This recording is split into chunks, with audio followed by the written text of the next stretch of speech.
There is a strange moment in psychological transformation that almost no one prepares you for. It happens after you have spent months, sometimes years, trying to understand yourself. After questioning your patterns, after confronting emotions you used to avoid, after recognizing that some of the things you blamed on other people were also connected to something unresolved within you. And then, unexpectedly, something changes. Not dramatically. There is no perfect morning when you wake up completely healed. No moment when every fear disappears and your past suddenly loses all power over you. Instead, something quieter begins to happen. The things that once controlled you start losing their grip. A comment that would have stayed in your mind for 3 days suddenly passes through you in 3 minutes. Someone whose approval once determined your mood no longer possesses the same power. A situation that once triggered an immediate reaction now creates something you may not have experienced before. Space. A small distance between what happens to you and what happens inside you. And within that space, you discover something extraordinary. You have a choice. Carl Jung spent much of his life studying this hidden territory of the psyche. He understood that human beings are not controlled only by what they consciously believe. We are also influenced by everything we reject, deny, fear, hide, and refuse to recognize within ourselves. Jung called this hidden territory the shadow, but the shadow is often misunderstood. It is not simply the evil side of your personality. It contains everything your conscious identity learned not to be. Your anger may be there, but so may your courage. Your jealousy may be there, but so may your ambition. Your selfishness may be there, but so may your ability to establish boundaries. Your fear may be there, but so may the creative impulse you abandoned because someone once convinced you it was foolish. The shadow contains parts of the life you pushed away in order to become acceptable, and confronting it can change far more than your understanding of yourself. It can change the way you meet reality. Not because the world suddenly becomes magical, but because the person meeting the world is no longer exactly the same. If you are on this journey yourself, subscribe to the Kingdom Within. Here we explore the hidden psychological forces that shape our lives and what happens when we finally bring them into consciousness. Because after you begin facing your shadow, several strange shifts can appear. Some happen inside your emotions, some transform relationships, some change your decisions. And eventually, one of them may challenge the new person you believe you have become.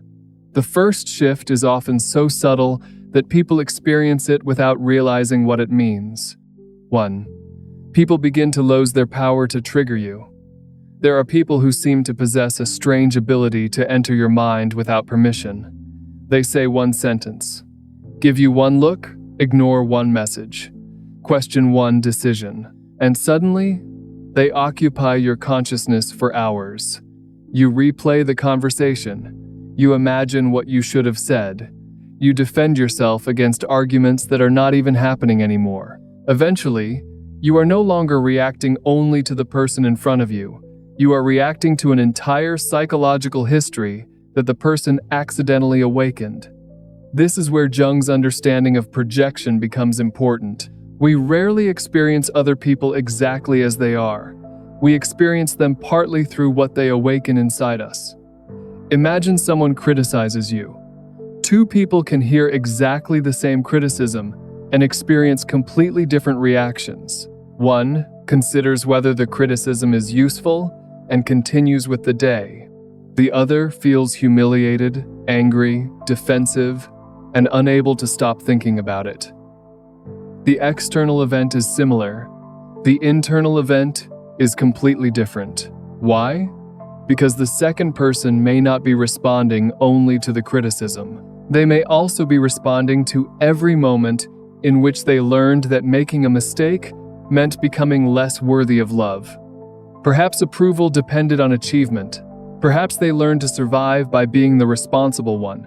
Perhaps their identity became organized around never disappointing anyone. Years later, someone says, I don't think you handled that very well. And the unconscious hears, you are failing again. This is how the shadow enters ordinary life. It does not announce itself. It appears as certainty. You become certain that the other person is arrogant, certain they are trying to humiliate you, certain they do not respect you. Sometimes you may even be correct. But shadow work introduces another question. Why did this particular behavior enter so deeply into me? That question changes everything. Your attention moves from the person toward the psychological material that has been activated inside you. This does not mean blaming yourself for everything. It does not mean tolerating disrespect or pretending harmful behavior is only a projection. It means learning to separate two things: what happened and what it awakened. Suppose someone does not invite you somewhere. The event itself is simple. You were not invited. But within seconds, the mind may create an entire story. They don't value me. I knew I didn't belong. People always leave me out. There must be something wrong with me. One external event touched an internal wound, and the wound began interpreting reality. Before shadow work, you often believe that interpretation completely. After shadow work begins, something different becomes possible. You hear the interpretation, but you recognize the voice. There it is. That old fear again. You may still feel rejected, you may still feel angry, but the emotion no longer automatically becomes reality. This is one of the first strange signs that something inside you is changing. People do not necessarily become kinder. Criticism still exists. Rejection still exists. Manipulation still exists. But other people gradually lose their ability to control your internal world, simply by touching the right wound. And then something else happens. You begin seeing people more clearly. When you are no longer looking at them entirely through your projection, you can distinguish who they are from what they represent inside your psyche. Someone you once considered intimidating may suddenly appear deeply insecure. Someone you desperately wanted to impress may begin to seem surprisingly ordinary. Someone you hated may possess a quality you secretly rejected within yourself. And sometimes, someone you constantly defended begins to appear exactly as they have been all along. Projection does not only make us demonize people, it can make us idealize them. We place qualities we have not accepted in ourselves onto others: strength, confidence, freedom, creativity. Then we look at them and think, they possess something I don't.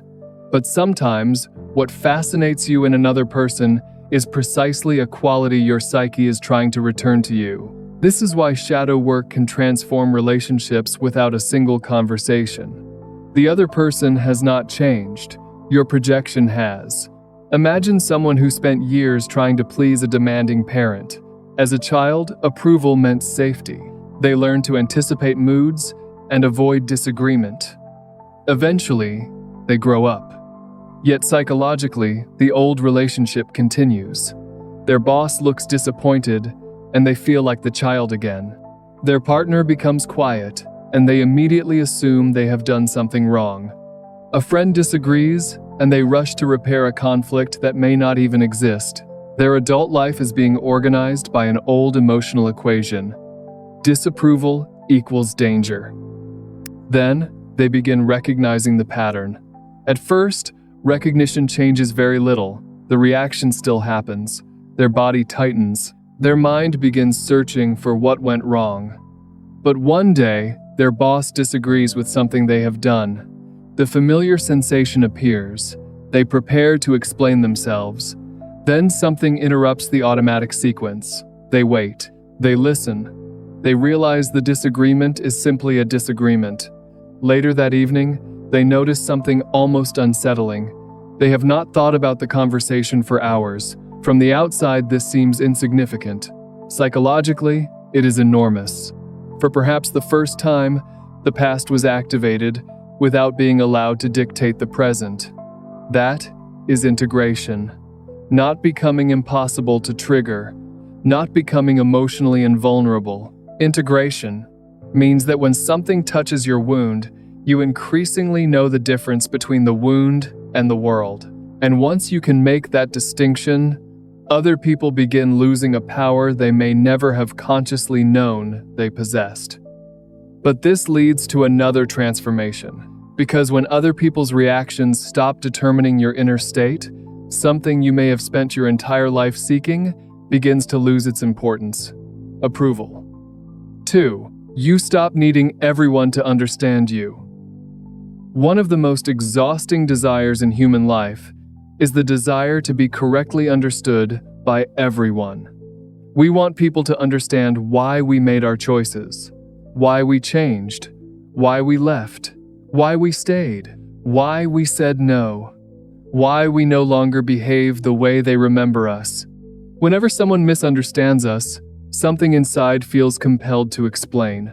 Another paragraph, another message, another justification. Sometimes this is healthy communication, but sometimes explanation is the price we believe we must pay for permission to be ourselves. This is where Jung's idea of the persona becomes important. The persona is the social face through which we meet the world. It is not inherently false. Human beings need social identities.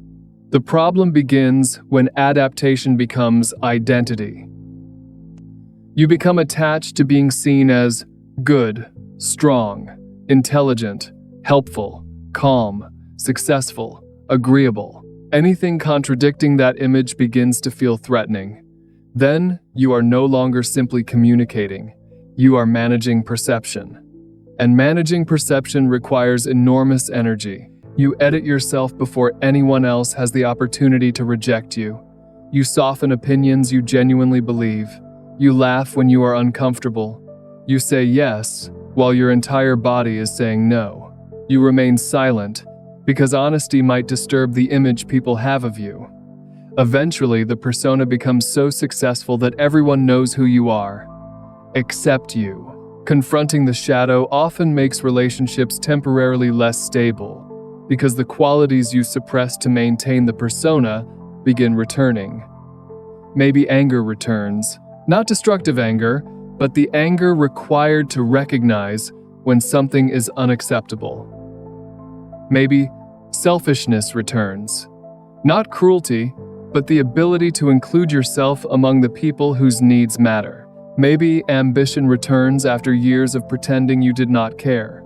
Maybe sensitivity returns after decades of calling yourself strong. And when these qualities return, people may notice. You've changed. Sometimes they say it with admiration, sometimes with accusation, but often they are correct. The agreement between your inner life and your social identity has changed. And now comes the test. Will you return to the old version of yourself so everyone else can remain comfortable? Or can you tolerate being misunderstood long enough to discover who you are without constant explanation? You begin understanding something that would have terrified the earlier version of you. Someone can misunderstand you. And you can still be okay. Someone can dislike your boundary, and the boundary can still be necessary. Someone can disagree with your decision, and the decision can still be yours. Someone can prefer the old version of you, and you are not required to become that person again.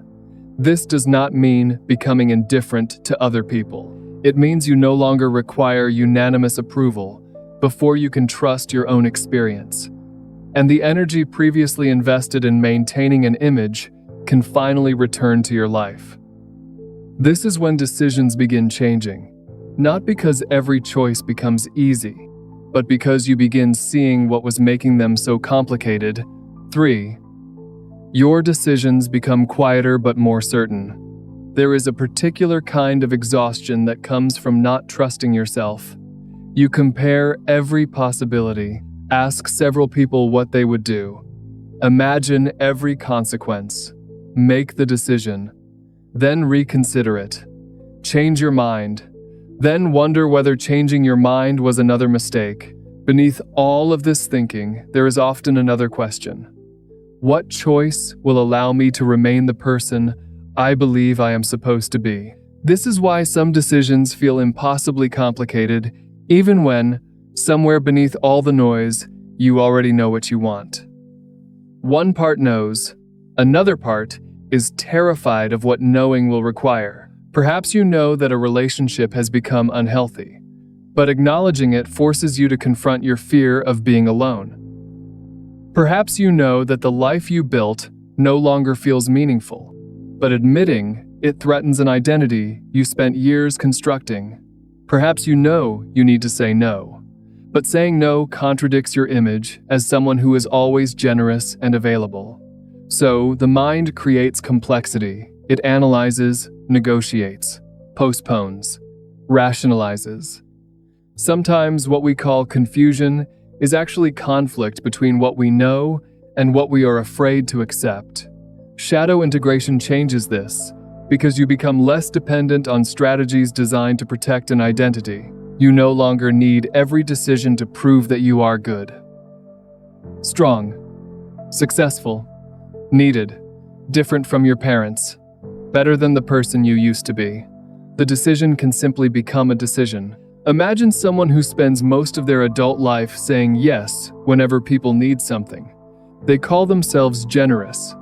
Perhaps they genuinely are. But beneath that generosity, there may also be fear. If they refuse, perhaps people will stop needing them. If people stop needing them, perhaps they will stop being important. And then comes the question, who am I when I am not useful to someone? The conscious identity says, I help because I care. The shadow may whisper, sometimes you help because you are afraid love will disappear if you don't. Both can be true. Maturity begins when you become capable of holding both without collapsing into shame. This is one of the deepest misunderstandings about shadow work. The goal is not discovering that everything good about you was secretly bad. It is recognizing mixed motives. You can be generous and afraid, loving and controlling, confident and insecure, independent and desperate for approval. Human beings are rarely psychologically pure. The ego prefers purity because purity makes identity easier. I am this kind of person. I would never do that. I don't care what people think. Whenever identity becomes absolute, whatever contradicts the story must disappear into the shadow.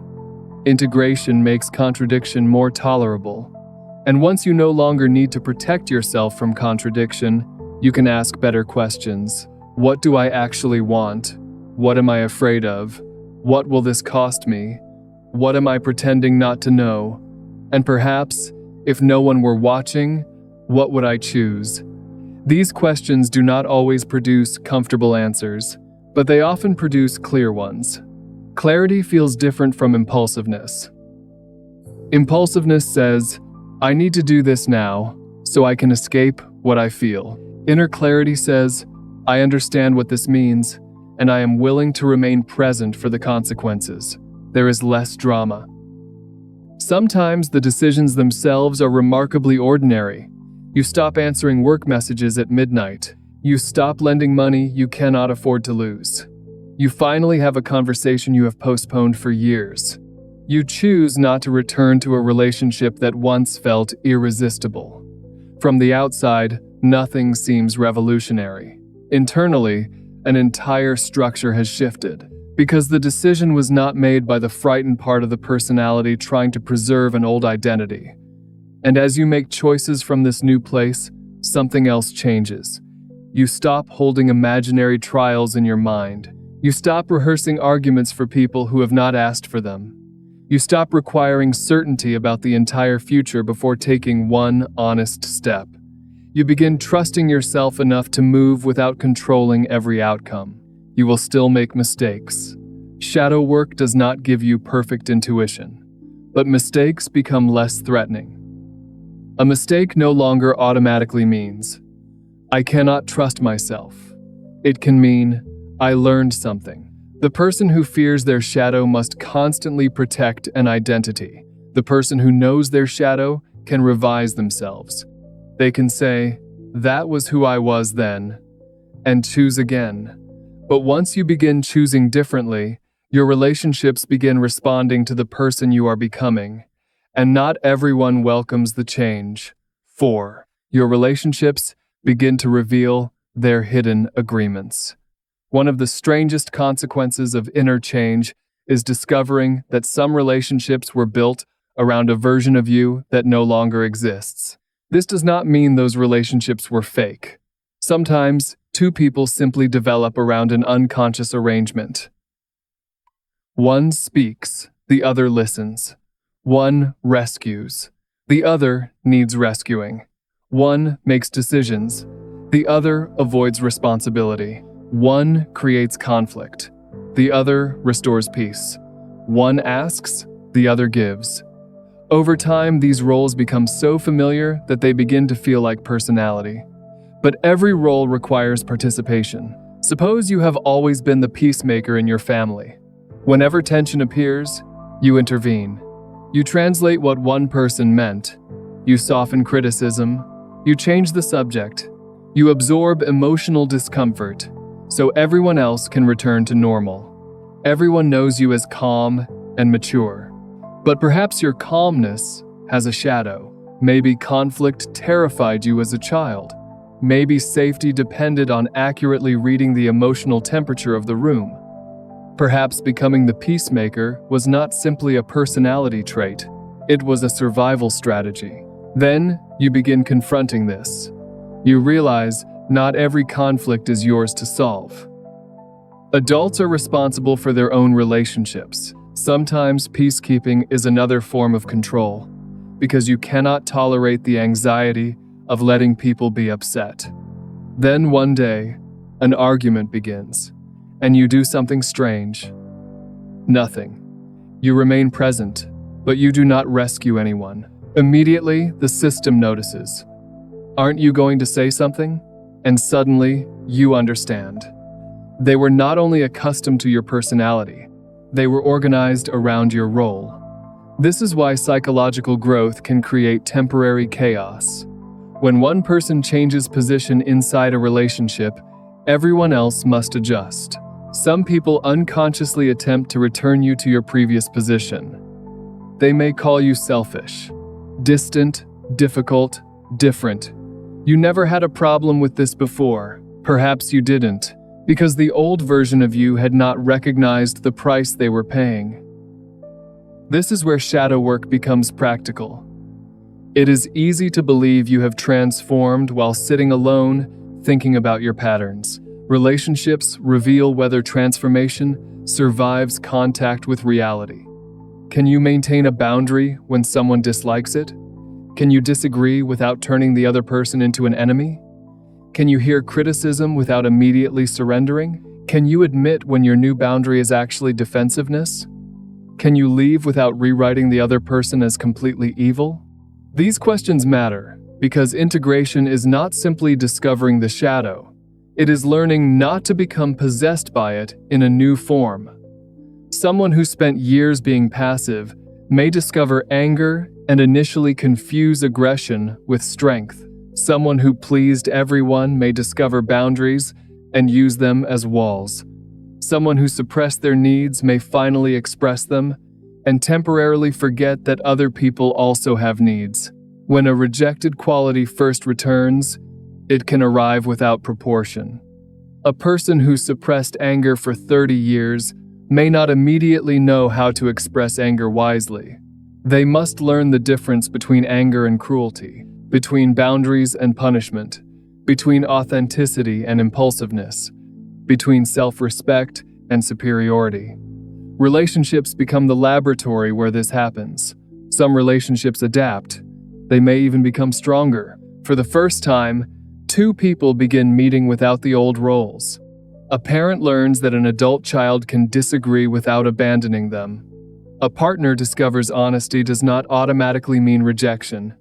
A friendship survives the disappearance of constant people-pleasing and becomes more genuine. There is less performance, less guessing, less emotional bookkeeping.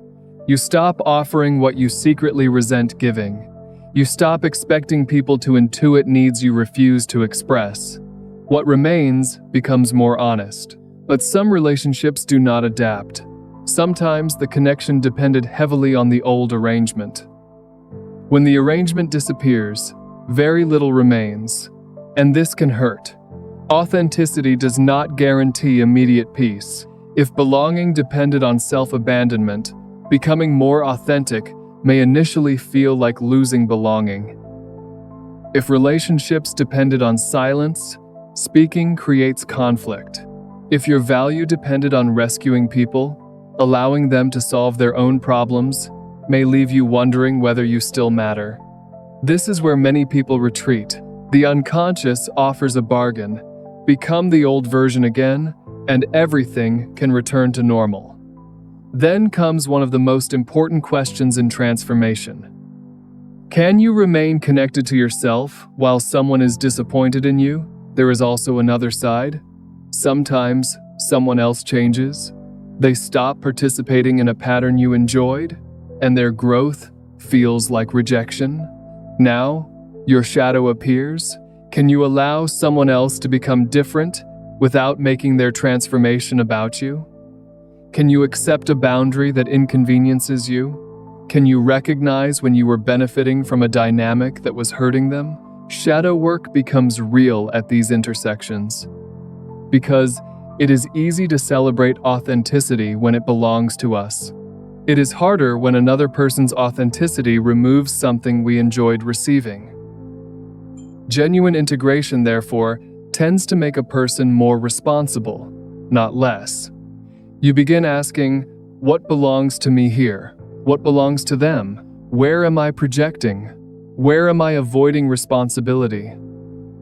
Where am I betraying myself merely to prevent discomfort? And where am I using psychological language to avoid admitting that I might be wrong? Over time, you become less interested in relationships where you must constantly perform. Not because you dislike people, but because once you experience the relief of being present without acting, performance becomes exhausting. And when the performance begins disappearing, something else can return. Something that may have vanished so gradually that you never noticed when you lost it. 5.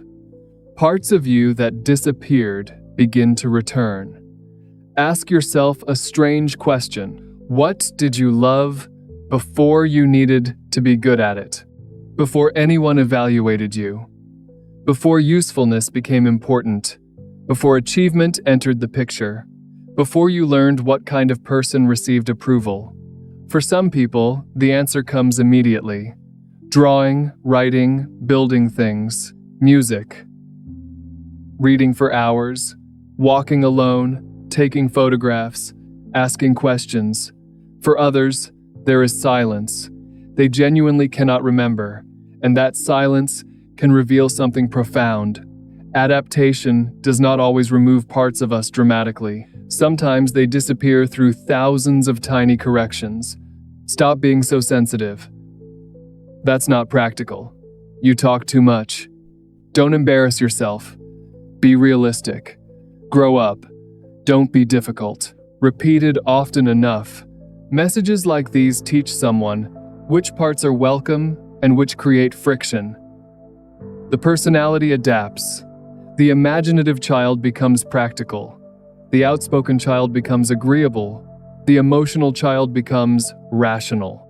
The curious child stops asking questions. The ambitious child learns that wanting too much makes people uncomfortable. The playful child becomes responsible. Eventually, the adaptation works so well that the person forgets it was an adaptation. They say, "I'm just not creative. I've never been adventurous. I don't really have hobbies." Maybe. But sometimes, the shadow contains not only what you are ashamed of, it contains unlived life, qualities that were not bad, but incompatible with the environment in which your identity developed. When the persona begins loosening, these qualities can return. You suddenly want to read about something completely unrelated to your career. You buy a notebook without knowing why. You listen to music you loved 20 years ago. You feel drawn toward learning something with no practical purpose. You discover that solitude can be enjoyable rather than merely a place to recover. At first, you may dismiss these impulses. They seem inefficient, childish, irrelevant, but perhaps that judgment is precisely the voice that buried them. Shadow integration can therefore feel less like improvement and more like recovery. You are not always becoming someone new. Sometimes, you are recovering psychological possibilities excluded from the person you learned to be. And this creates a strange feeling. Recognition. You do something you have not done for decades, yet instead of feeling unfamiliar, it feels like returning. As though some part of you says, "There you are. I've been waiting." This does not mean every childhood interest reveals a hidden destiny. The important change is that your personality expands. You are no longer restricted to the narrow identity that once guaranteed acceptance. The responsible person discovers play. The rational person discovers imagination. The quiet person discovers a voice. The strong person discovers tenderness. The helper discovers desire. The independent person discovers the ability to receive. Wholeness begins to look less like perfection and more like range. You become capable of containing more of the human experience without immediately saying, "That isn't me." And if you recognize a forgotten part of yourself returning, tell me in the comments what it is. Not because every forgotten interest must become a new career or purpose, but because sometimes naming what is returning is the first way we stop sending it back into the dark. Yet this stage creates another danger. You can become so fascinated with the new version of yourself that transformation becomes another identity. And this may be the most subtle trap in the entire process. 6. The new you can become another mask. There is a danger hidden inside every transformation. The moment you begin changing, the ego wants to claim the change. It creates a story. I am different now. I understand myself. I have healed. I no longer tolerate what I used to tolerate. I am more conscious than before. Some of these statements may be true. The danger begins when truth becomes identity. You become invested in being the healed person.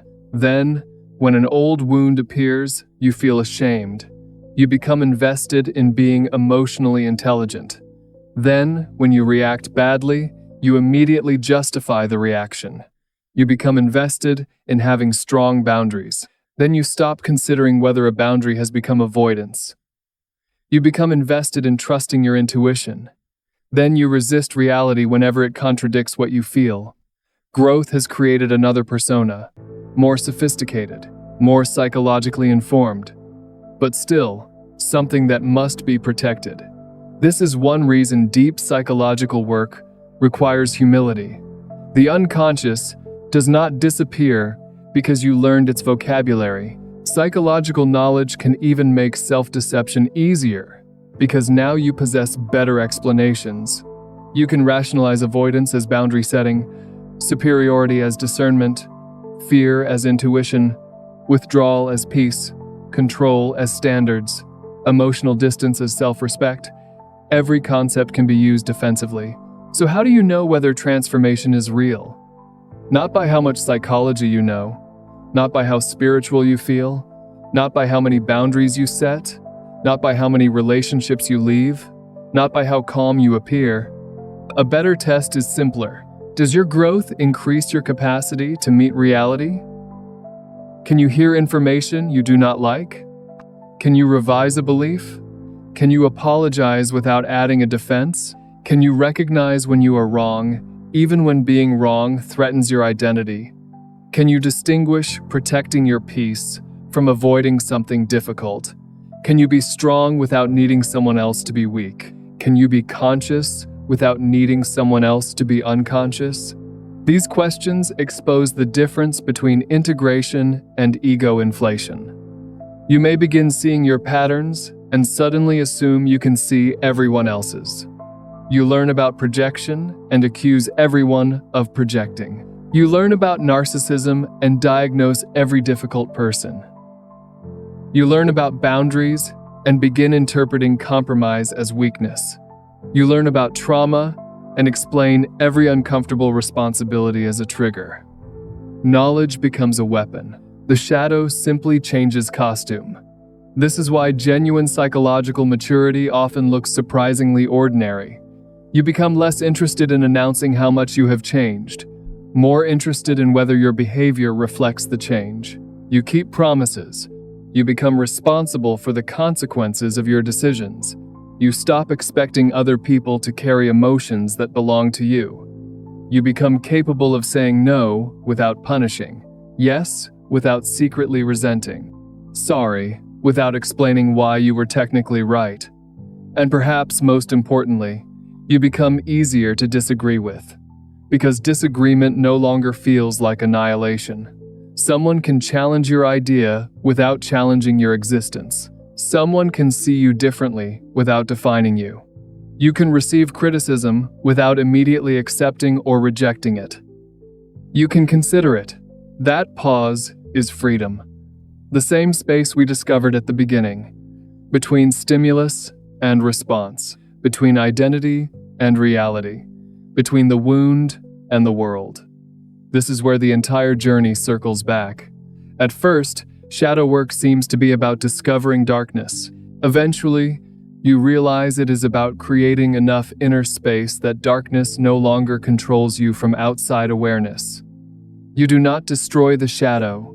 You develop a relationship with it. You do not become perfect. You become increasingly capable of noticing when you are not. And because you no longer need perfection to preserve your worth, you can remain honest.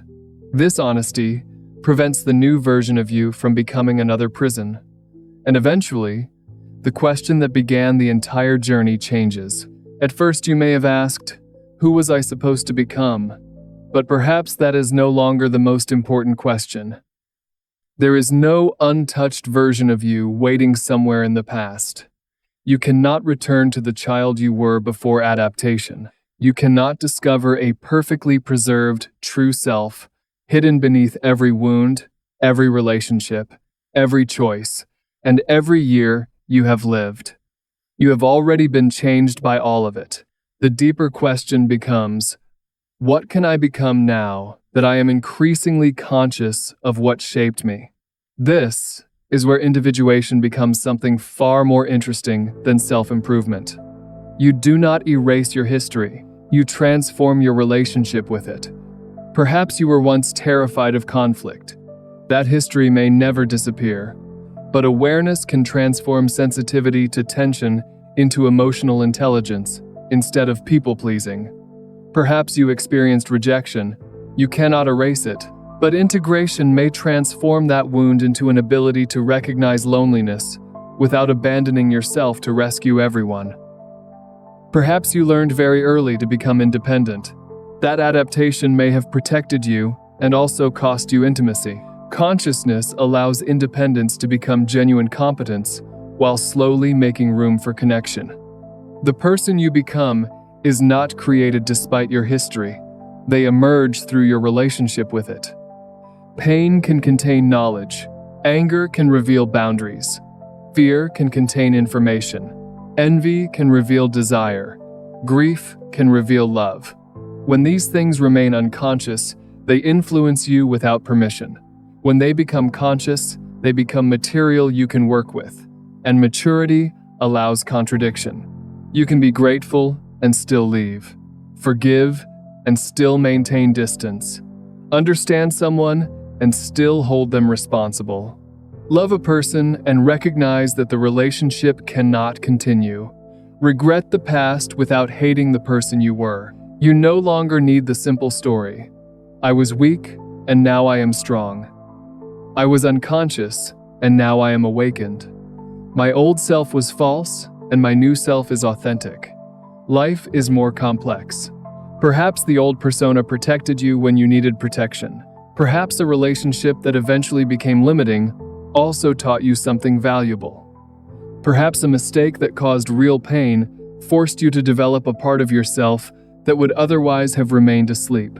Wholeness means becoming capable of carrying this complexity. And once you can, identity becomes less rigid. You do not need to say, I know exactly who I am. Perhaps something more mature becomes possible. I know myself better than I used to, but I am still listening. There is freedom in that. Because if you do not need to permanently define yourself, you remain available to life. You can discover new capacities at 40, 50, 60, 70. You can change your relationship with work, love, creativity, solitude, meaning. Your past remains part of you, but it no longer gets to write every future chapter. And perhaps this is the strangest shift that happens after you truly face your shadow. You do not finally become a fixed version of yourself. You become more available to life, more able to respond rather than repeat, more able to choose rather than reenact, more able to see rather than project, more able to love without disappearing, more able to stand alone without building walls. You become less predictable to your unconscious patterns and more trustworthy to yourself. Conclusion. Perhaps the deepest transformation is not becoming someone extraordinary. It is becoming someone you no longer need to escape from. Someone who can recognize a wound without turning that wound into destiny. Someone who can notice projection before automatically turning another person into an enemy or a savior. Someone who can change without requiring everyone else to approve. Someone who can make mistakes without collapsing into shame. Someone who can experience peace without immediately creating a new crisis. Someone who can grow without turning growth into another performance. This is why the changes that follow shadow work can feel so strange. From the outside, your life may appear almost the same. You may live in the same place, carry many of the same responsibilities, have the same history. But internally, the relationship between you and that history has shifted. The people who once triggered you may no longer dominate your thoughts. Approval may stop determining your choices. Relationships built around your old role may change. Forgotten qualities may begin returning. And eventually, the new identity you worked so hard to build may also become something you are willing to question. Because the purpose was never to construct the perfect version of yourself. It was to become conscious enough that no single version needs to imprison you. Shadow work is not the elimination of darkness. It is the beginning of a conscious relationship with it. It is not a life without conflict. It is a life in which conflict no longer needs to remain invisible in order to control you. Maybe something that once devastated you now passes more quickly. Maybe you are beginning to say no without spending the entire night feeling guilty. Maybe certain relationships feel different. Maybe you have rediscovered an interest you thought was gone. Maybe you are becoming less interested in proving who you are. These changes may look small, but psychological transformation often becomes most powerful precisely when it stops needing to look dramatic. So instead of asking whether you are completely healed, ask something more useful. Am I becoming more conscious of what moves me? Am I more honest about what I feel? Am I taking greater responsibility for what belongs to me? Am I becoming freer to choose rather than repeat? Those questions may tell you far more than any label ever could. And if there is one idea worth carrying with you after this video, let it be this. Facing your shadow does not erase the person you were. It changes your relationship with everything that person had to carry. And from that new relationship, another life becomes possible. Not because the world suddenly rearranges itself around you, but because you are no longer meeting the world through exactly the same unconscious patterns. If something in this journey helped you recognize a change already happening within you, share in the comments the one pattern that no longer controls you the way it once did. And if you want to continue exploring Jungian psychology, the shadow, individuation, and the hidden forces shaping your inner life, subscribe to the Kingdom Within. Because sometimes, the greatest evidence that you have changed is not that you finally know exactly who you are. It is that the old version of you can no longer decide who you are allowed to become.